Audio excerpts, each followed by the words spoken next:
দিন থাকার পর আজকে হচ্ছে আমরা বেরিয়ে যাব বাড়ির দিকে। আর দেখো বুনু ওরা আমাদের ব্যাগ নিয়ে চলে এসছে, আর আমিও বাইক নিয়ে বেরিয়ে যাব।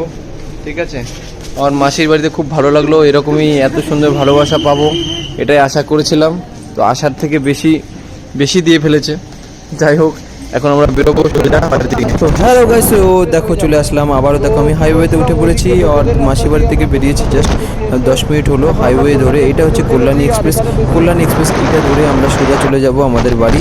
আর অ্যাকচুয়ালি এখন আমি যাওয়ার পথে আমি নৈহাটিতে দাঁড়াবো, কারণ নৈহাটিতে বোম্বে বিরিয়ানিতে অনেকদিন যাওয়া হয় না, তো সেখানে যাবে। ওকে, দেখা হচ্ছে নেক্সট। চলে আসলাম হাই রোড ধরে সোজা, যাওয়ার পথে পড়ে গেছে নৈহাটি। তো নৈহাটির কাছেই ছিল হাই রোডের পাশে বোম্বে বিরিয়ানি।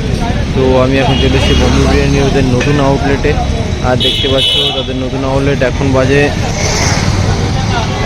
তোমার বেলা 11টা, তো যে কারণে এখন দোকান এখনও খোলেনি। তবে শুনলাম নাকি, আমি এদের দিদি ফার্স্ট দোকানটাতে গিয়েছিলাম, তো শুনলাম ওই দোকানটা নাকি চালু হয়ে যায় এই টাইমে। বললো ওই দোকানটা যাও, তো আমরা এখন এই দোকানটায় এবার পেয়ে গেছি আমি। দেখো বোম্বে বিরিয়ানিতে, আর আমি নিয়েছিলাম মাত্র 79 টাকায় আনলিমিটেড আলু বিরিয়ানি, আর নিয়েছিলাম এক প্লেট মটন বিরিয়ানি, যেটার দাম ছিল 220 টাকা। আর সত্যি বলছি সস্তায়, এই দামে এই রেটে ব্যারাকপুর দাদাবুড়ির থেকে এইটা অত্যন্ত টেস্টি ছিল, আর ভীষণ কোয়ান্টিটি ভালো ছিল।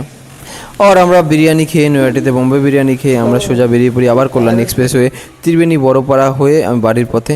আর দেখতে পাচ্ছ কল্যাণী এক্সপ্রেস এখন আজকে রাস্তাটা প্রচণ্ড ফাঁকা ছিল। তো দেখো, দেখা হবে আমার নেক্সট পার্টে। আর চলো এইভাবে আমরা আমাদের সঙ্গে রাইড এনজয় করো।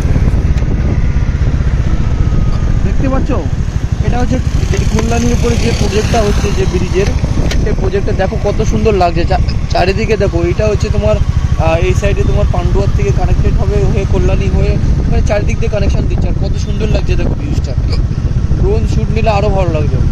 তো এখন আমরা ডান দিকে যে সামনে গিয়ে ডান দিকে সোজা চলে গেল কল্যাণী, আর বাঁ দিকে কাঁচরাপাড়া, আর একটু সামনে গিয়ে গেলে বিদ্যাসাগর সেতু আমরা যাবো ত্রিবেণী বাঁশবেড়িয়া বড়পাড়া মোড়টা হয়ে আমরা ডান দিকে ঢুকে যাবো পুরো ত্রিবেণীর দিকে।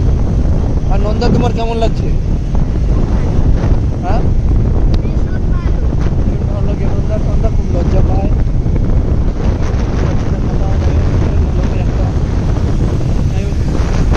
তো ফাইনালি আমরা চলে আসলাম দেখো বিদ্যাসাগর সেতু। আর বিদ্যাসাগর সেতুর এখন কাজকর্ম চলছে, দেখতে পাচ্ছিল ওই ব্রিজগুলো এইগুলো দিয়ে কানেক্ট করা হবে।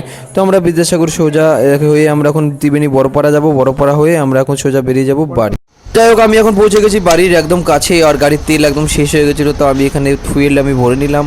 আর এখান থেকে আমি সোজা গাড়ির টান বেরিয়ে যাব বাড়ির উদ্দেশ্যে।